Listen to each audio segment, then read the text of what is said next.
Genesis 19 through 20, Psalm 1, and Mark 7. The two angels came to Sodom in the evening, and Lot was sitting in the gate of Sodom. When Lot saw them, he rose to meet them and bowed himself with his face to the earth and said, "My lords, please turn aside to your servant's house and spend the night and wash your feet. Then you may rise up early and go on your way." They said, "No, we will spend the night in the town square." But he pressed them strongly, so they turned aside to him and entered his house. And he made them a feast and baked unleavened bread, and they ate.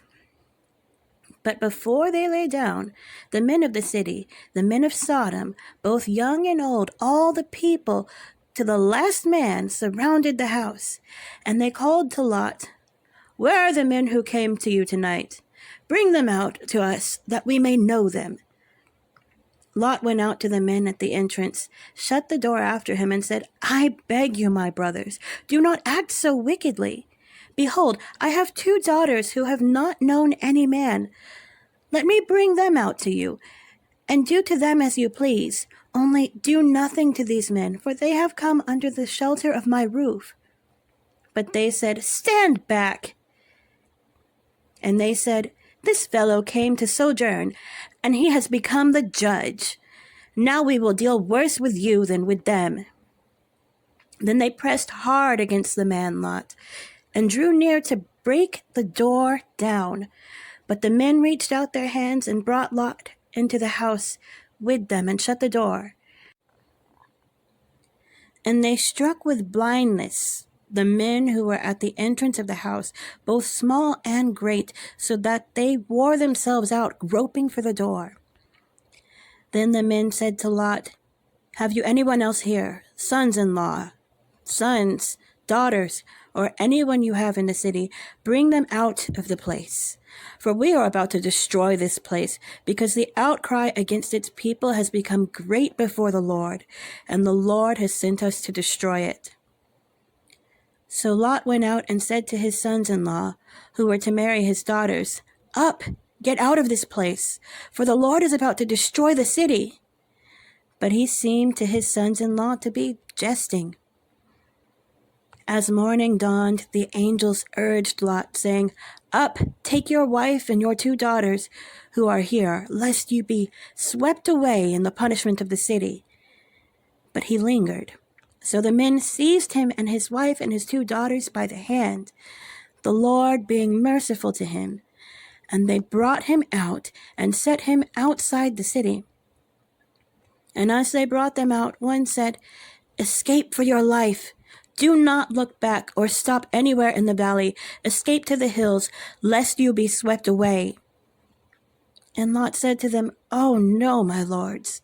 Behold, your servant has found favor in your sight, and you have shown me great kindness in saving my life. But I cannot escape to the hills, lest the disaster overtake me and I die. Behold, this city is near enough to flee to, and it is a little one. Let me escape there. Is it not a little one? And my life will be saved." He said to him, "Behold, I grant you this favor also, that I will not overthrow the city of which you have spoken. Escape there quickly, for I can do nothing till you arrive there." Therefore the name of the city was called Zoar. The sun had risen on the earth when Lot came to Zoar. Then the Lord rained on Sodom and Gomorrah sulfur and fire from the Lord out of heaven. And he overthrew those cities and all the valley and all the inhabitants of the cities and what grew on the ground. But Lot's wife behind him looked back, and she became a pillar of salt.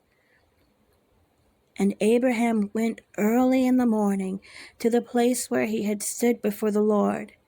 And he looked down toward Sodom and Gomorrah and toward all the land of the valley.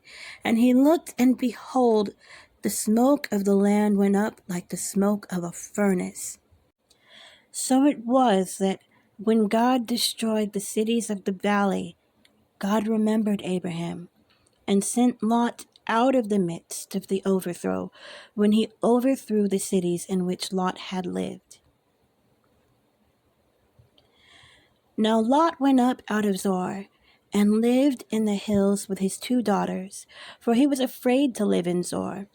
So he lived in a cave with his 2 daughters. And the firstborn said to the younger, "Our father is old, and there is not a man on earth to come in to us after the manner of all the earth. Come, let us make our father drink wine, and we will lie with him, that we may preserve offspring from our father." So they made their father drink wine that night. And the firstborn went in and lay with her father. He did not know when she lay down or when she arose. The next day the firstborn said to the younger, "Behold, I lay last night with my father. Let us make him drink wine tonight also. Then you go in and lie with him, that we may preserve offspring from our father." So they made their father drink wine that night also. And the younger arose and lay with him, and he did not know when she lay down or when she arose. Thus both the daughters of Lot became pregnant by their father. The firstborn bore a son and called his name Moab. He is the father of the Moabites to this day. The younger also bore a son and called his name Ben-Ami. He is the father of the Ammonites to this day. Genesis 20. From there, Abraham journeyed toward the territory of the Negev, and lived between Kadesh and Shur, and he sojourned in Gerar. And Abraham said of his wife Sarah, "She is my sister." And Abimelech, king of Gerar, sent and took Sarah.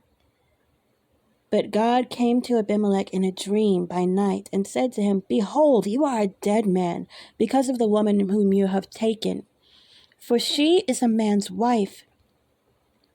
Now Abimelech had not approached her. So he said, "Lord, will you kill an innocent people? Did he not himself say to me, 'She is my sister'?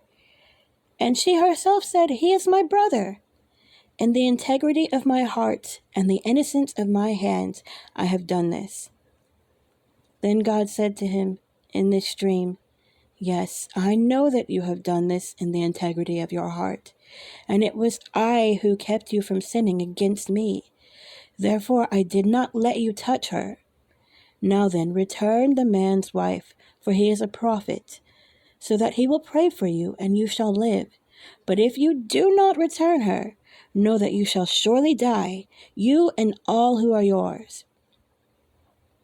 So Abimelech rose early in the morning, and called all his servants, and told them all these things.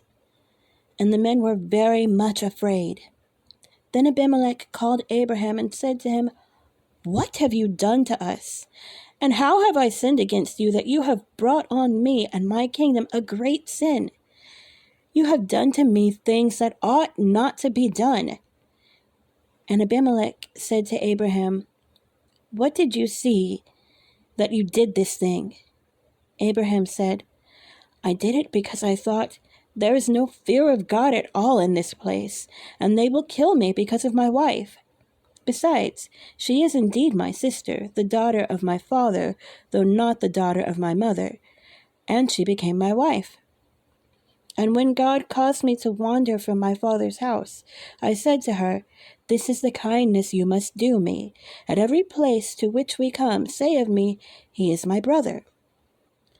Then Abimelech took sheep and oxen and male servants and female servants and gave them to Abraham, and returned Sarah his wife to him. And Abimelech said, 'Behold, my land is before you. Dwell where it pleases you.' To Sarah he said, 'Behold, I have given your brother 1,000 pieces of silver. It is a sign of your innocence in the eyes of all who are with you, and before everyone you are vindicated.' Then Abraham prayed to God, and God healed Abimelech, and also healed his wife and female slaves, so that they bore children. For the Lord had closed up all the wombs of the house of Abimelech because of Sarah, Abraham's wife. Psalm 1. Blessed is the man who walks not in the counsel of the wicked, nor stands in the way of sinners, nor sits in the seat of scoffers. But his delight is in the law of the Lord, and on his law he meditates day and night. He is like a tree planted by streams of water, that yields its fruit in its season, and its leaf does not wither. In all that he does, he prospers. The wicked are not so, but are like chaff that the wind drives away. Therefore the wicked will not stand in the judgment, nor sinners in the congregation of the righteous. For the Lord knows the way of the righteous, but the way of the wicked will perish. Mark 7. Now when the Pharisees gathered to him, with some of the scribes who had come from Jerusalem, they saw that some of his disciples ate with hands that were defiled, that is, unwashed. For the Pharisees and all the Jews do not eat unless they wash their hands properly, holding to the tradition of the elders. And when they come from the marketplace, they do not eat unless they wash. And there are many other traditions that they observe, such as washing of cups and pots and copper vessels and dining couches. And the Pharisees and the scribes asked him, "Why do your disciples not walk according to the tradition of the elders, but eat with defiled hands?"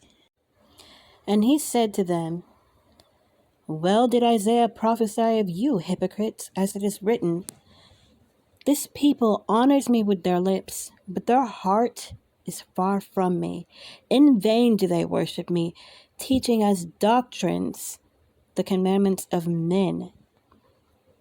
You leave the commandment of God and hold to the tradition of men." And he said to them, "You have a fine way of rejecting the commandment of God in order to establish your tradition.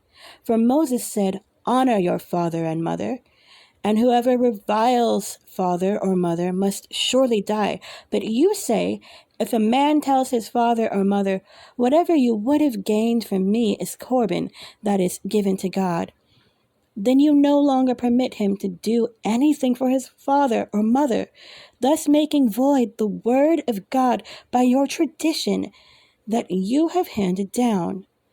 And many such things you do." And he called the people to him again and said to them, "Hear me, all of you, and understand. There is nothing outside a person that by going into him can defile him, but the things that come out of a person are what defile him." And when he had entered the house and left the people, his disciples asked him about the parable.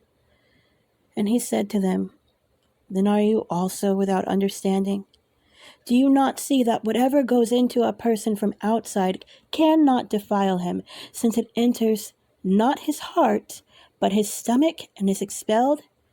Thus he declared all foods clean. And he said, "What comes out of a person is what defiles him.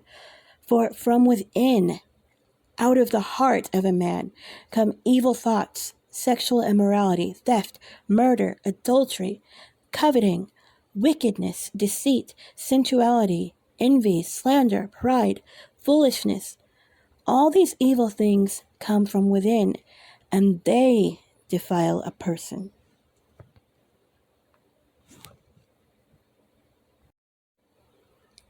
And from there he arose and went away into the region of Tyre and Sidon.